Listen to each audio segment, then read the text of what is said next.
Welcome back friends, welcome to investor ji. एक बार फिर से आप सबका बहुत बहुत स्वागत है। फ्रेंड्स, बहुत सारे लोग हैं गोल्ड में इन्वेस्टमेंट करना काफ़ी ज़्यादा पसंद करते हैं, ख़ास तौर पर ज्वेलरी में इन्वेस्टमेंट करना, क्योंकि ज्वेलरी अपने घर पे ही रख के हर किसी को अच्छा लगता है। ख़ास तौर पे हमारे इधर शादियों में काफ़ी ज़्यादा ज्वेलरी का यूज किया जाता है।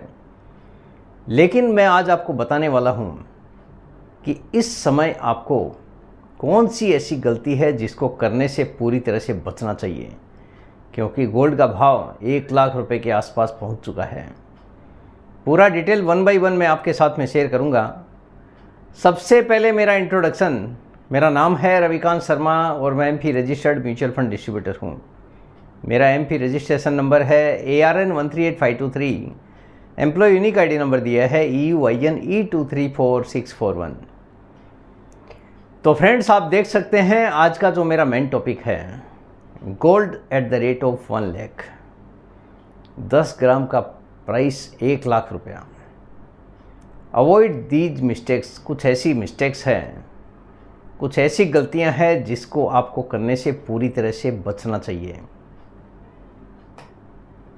देखिए, आमतौर पर हमारे देश में गोल्ड को ज्वेलरी की नज़र से देखा जाता है। गोल्ड का मतलब होता है कि ज्वेलर के पास जाओ, अंगूठी खरीद के लाओ, या शादी के लिए जो भी रिक्वायरमेंट हो वो सारे ज्वेलरी के रूप में हम अपने घर पर रखना पसंद करते हैं।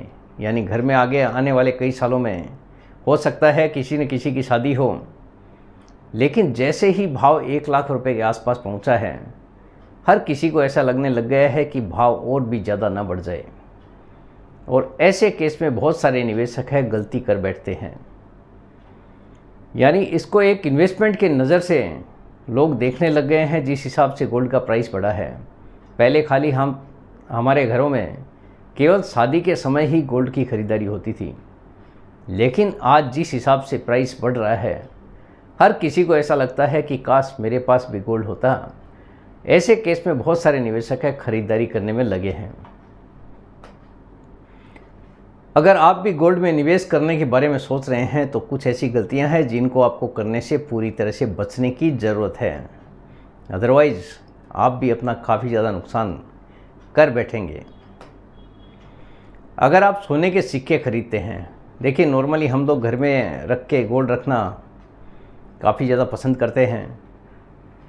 तो अगर आप सोने के सिक्के खरीदना पसंद करते हैं तो आपको जानने की ज़रूरत है कि वहाँ पे मेकिंग चार्जेज, उसमें प्योरिटी कितनी है और उसका रिटर्न वैल्यू क्या होने वाला है। ये सारी चीज़ों पर आपका ध्यान केंद्रित होना ज़रूरी है, क्योंकि अगर आप सब कुछ कैलकुलेट करोगे तो आने वाले 2, 4, 5 साल के बाद का प्राइस भी आपसे ले लिया जाता है, क्योंकि वहाँ पे मेकिंग चार्जेज है, कितना प्योर है, ये सारी जानकारी आपके पास में पहले से होनी ज़रूरी है। अदरवाइज़ आप अपना काफ़ी ज़्यादा नुकसान कर बैठेंगे, क्योंकि वहाँ पे मेकिंग चार्जेज भी काफ़ी ज़्यादा होता है, और रिटर्न वैल्यू आपको क्या मिलने वाला है, ये सारी चीज़ों पर आपको पहले ही ध्यान देना ज़रूरी है, कुछ भी अगर आप परचेज करते हैं तो। कुछ लोग केवल फिजिकल गोल्ड पर ही भरोसा करते हैं, लेकिन अगर निवेश ही करना है, देखिए अगर आपको गोल्ड में निवेश ही करना है तो गोल्ड ETF है, सॉवरेन गोल्ड बॉन्ड है, डिजिटल गोल्ड है, ऐसे ऑप्शन है जहां पे आप निवेश करके अच्छी कमाई कर सकते हैं। लेकिन अगर आप फिजिकल गोल्ड की तरफ जाना चाहते हैं तो आपके लिए बहुत सारी चीज़ें पहले से ही क्लियर होना ज़रूरी है, क्योंकि वहां पे पहले ही बहुत सारे चार्जेज इंक्लूड किए जाते हैं, GST भी वहाँ पे होता है। तो अलग अलग तरह के चार्जेज होने के कारण आपकी कॉस्टिंग काफ़ी ज़्यादा बढ़ जाती है। निवेश करना है तो डिजिटल गोल्ड है, सॉवरेन गोल्ड बॉन्ड है, ऐसे निवेश के ऑप्शन बाज़ार में अवेलेबल है, वहाँ पे आप निवेश करके अच्छा मुनाफा कमा सकते हैं। प्योरिटी और हॉलमार्क पर ध्यान देना काफ़ी ज़्यादा ज़रूरी है। अगर आप गोल्ड खरीदने जाते हैं, कितना प्योर है, 22 कैरेट है, 24 कैरेट है, उस पर चार्जेज क्या क्या है, हॉलमार्क है कि नहीं है, ये सारी चीज़ों पर आपको पहले ही ध्यान देने की ज़रूरत होती है, नहीं तो आप भारी धोखे के शिकार हो सकते हैं, क्योंकि बाज़ार में मिलावट हर जगह पे होती है और गोल्ड की मिलावट अगर है तो काफ़ी अपना नुकसान आप कर बैठेंगे। यदि आप फिजिकल गोल्ड में निवेश करने के लिए तैयार हैं तो उसमें स्टोरेज यानी भंडारण अगर आप अपने घर में रखते हैं तो कोई कॉस्टिंग नहीं है, लेकिन घर पे सोना रखना काफ़ी ज़्यादा रिस्की भी साबित होता है। कई बार घर में चोरी भी हो जाती है, हालांकि आजकल तो बैंक वगैरह में चोरी हो जाती है। लेकिन अगर आप इसका स्टोरेज कॉस्ट पकड़ेंगे, सिक्योरिटी कॉस्ट पकड़ेंगे, इसका इंश्योरेंस कॉस्ट पकड़ेंगे तो आपका कॉस्टिंग गोल्ड में फिजिकल गोल्ड खरीदने पर काफ़ी ज़्यादा इंक्रीज हो जाता है। इसलिए आपको ख़रीदारी करने से पहले ही हर चीज़ों का ध्यान काफ़ी बारीकी से देना है, अदरवाइज़ आप प्रॉफिट कमाने की बजाय नुकसान काफ़ी तेज़ गति से कर बैठेंगे। बाज़ार की गिरावट में ही निवेश करने के बारे में सोचिए, नहीं तो नुकसान भी हो सकता है, क्योंकि इंटरनेशनल हलचलों पर सोने की कीमतों का काफ़ी ज़्यादा प्रभाव पड़ता है। देखिए, अगर कहीं पे भी आस पड़ोस में कोई भी वॉर वगैरह होता है, कहीं पे भी कोई भी इंटरनेशनल न्यूज़ आती है, जैसे मिस्टर ट्रंप ने कुछ भी अनाउंसमेंट कर दिया, किसी भी देश में अगर कोई भी घटना घटित होती है तो उसका सीधा सीधा प्रभाव गोल्ड के प्राइस पे पड़ता है। अगर कोई पॉजिटिव खबर आ जाती है गोल्ड के लिए, जैसे कोई वॉर वगैरह हो जाता है, तो गोल्ड की प्राइसेस काफ़ी तेज़ गति से बढ़ जाती है।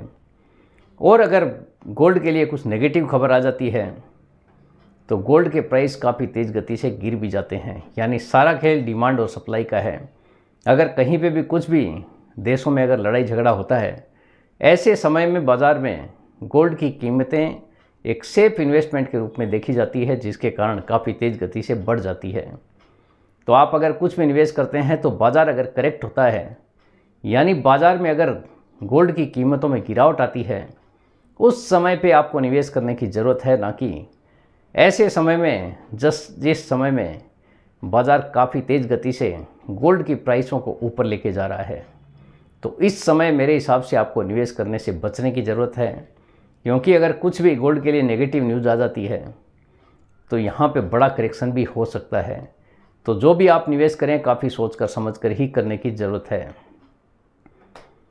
जो भी आपको बाज़ार के भाव से कम ऑफ़र कर रहा है, देखिए बहुत सारे लोग हैं बाज़ार की प्राइस से कम ऑफ़र करते हैं ताकि एक आम निवेशक उनके जाल में फंस सके।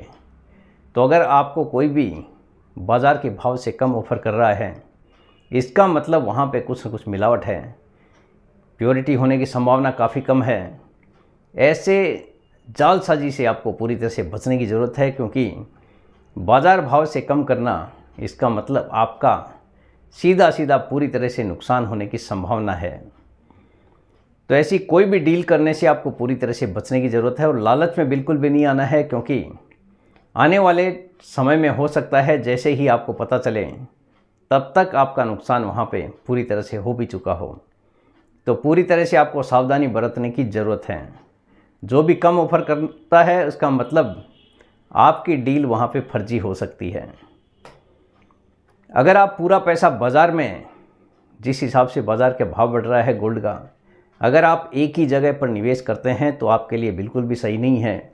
गोल्ड इन्वेस्टमेंट है, लेकिन यहाँ पे कुछ ही पोर्शन आपका इन्वेस्टमेंट होना चाहिए, ना कि पूरा का पूरा पैसा आपको गोल्ड में इन्वेस्टमेंट कर देना है। आप अगर कुछ भी इन्वेस्टमेंट करते हैं तो आपका डाइवर्सिफाइड पोर्टफोलियो होना ज़रूरी है।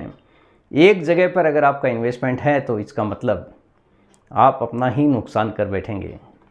तो इन्वेस्टमेंट अगर करना है तो डाइवर्सिफाइड पोर्टफोलियो होना ज़रूरी है। एक ही जगह पे निवेश करने से पूरी तरह से आपको बचना चाहिए। गोल्ड खरीदते समय देखिए टैक्स और हर तरह के खर्चों को बराबर समझने के बाद ही निवेश करें, क्योंकि ज्वेलरी पर मेकिंग चार्ज जीएसटी लगता है। अगर आप गोल्ड में फिजिकल गोल्ड अगर कुछ भी खरीदते हैं तो वहाँ पे जीएसटी लगती है, मेकिंग चार्जेस लगता है, जिससे आपकी लागत काफ़ी ज़्यादा बढ़ जाती है। आपको दिखता है कि 1 लाख रुपए का भाव है, लेकिन यहाँ पे सारे खर्चे आप पकड़ोगे तो करीब 30% की कॉस्टिंग मेरे हिसाब से बढ़ जाती है। डिपेंड करता है ज्वेलर कौन है। तो ये कॉस्टिंग यानी आप आने वाले कई सालों के लिए एडवांस में ही पैसा पे कर देते हैं। तो पूरी तरह से जानकारी लेने के बाद ही आपको कुछ भी इन्वेस्टमेंट करना है। अगर ज्वेलरी बनानी है तो ठीक है, लेकिन अगर आप निवेश करने के बारे में सोच रहे हैं तो ज्वेलरी में इन्वेस्टमेंट करना मेरे हिसाब से कहीं से भी सही साबित नहीं हो सकता। क्योंकि यहाँ पे मेकिंग चार्ज और जीएसटी आपकी लागत को बढ़ा देता है और मुनाफे पर कैपिटल गेन टैक्स भी लगता है। तो ये भी एक एक्स्ट्रा नुकसान है आपका। अगर फ्यूचर में कभी आप प्रॉफिट में आ भी जाते हैं तो वहाँ पे आपको कैपिटल गेन टैक्स भी देना पड़ता है। तो ये सारी मिस्टेक्स करने से आपको बचने की ज़रूरत है ताकि आप अच्छा खासा प्रॉफिट अर्न कर सकें। यानी पोर्टफोलियो अगर बनाना है तो डाइवर्सिफाइड होना ज़रूरी है, ना कि खाली पूरा पैसा गोल्ड में ही निवेश करके बैठ जाना है। बहुत सारे लोग हैं सेफ इन्वेस्टमेंट के रूप में देखते हैं, लेकिन फिर भी कहीं से भी एक ही जगह पर पैसा लगाना बिल्कुल भी सही साबित नहीं हो सकता।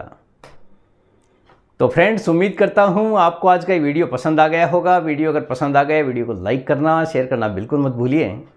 बेल आइकन पे ज़रूर क्लिक करके रखिए, चैनल को ज़रूर सब्सक्राइब कीजिए। जितने ज़्यादा लोगों के साथ में हो सके शेयर कीजिए ताकि हर किसी को इसका बेनिफिट मिल सके। Thank you very much friends, thanks for watching this video.